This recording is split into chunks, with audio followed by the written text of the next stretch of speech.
How's it going, YouTube? I got this Stihl Ms180c MiniBoss from a guy I know. I worked out a deal with him for something else, and this kind of got wrapped into it where I told the guy I would swap the motor out for him and everything to sweeten the deal a little bit. But it was a pretty easy swap. I was going to make some videos on it, but I kind of got caught up and got a little bit ahead of myself. But the old motor that was in it, and these motors it fits in the palm of my hand.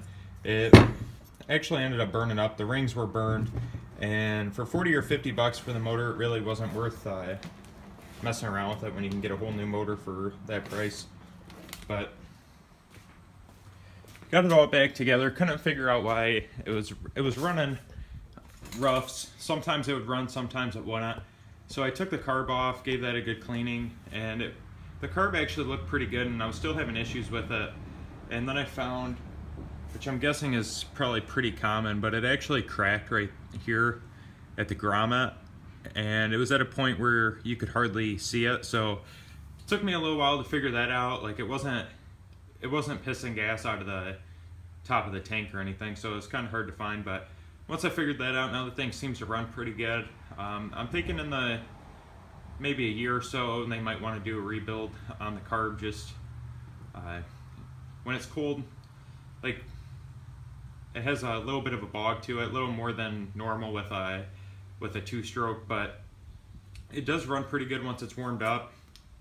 And everything's working on it right now. The brake's working and the oiler's all working. So anyways, go ahead and start it up for you.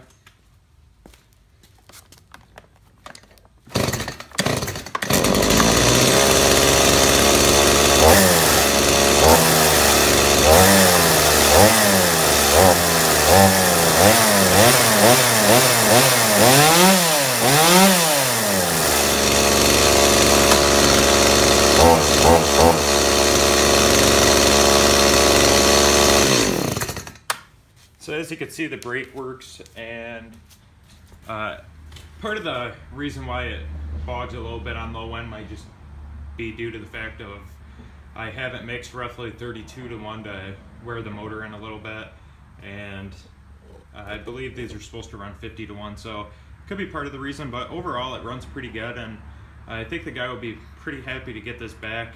From what he told me, it was his father's, who passed away a couple years ago, and he wanted to get it running again. So it wasn't a very difficult thing to do, and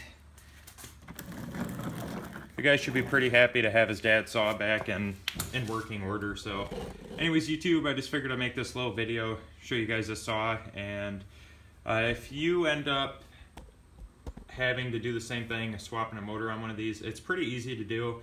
You know, it's really straightforward, but the hardest thing you're probably going to run into are these little plugs right here.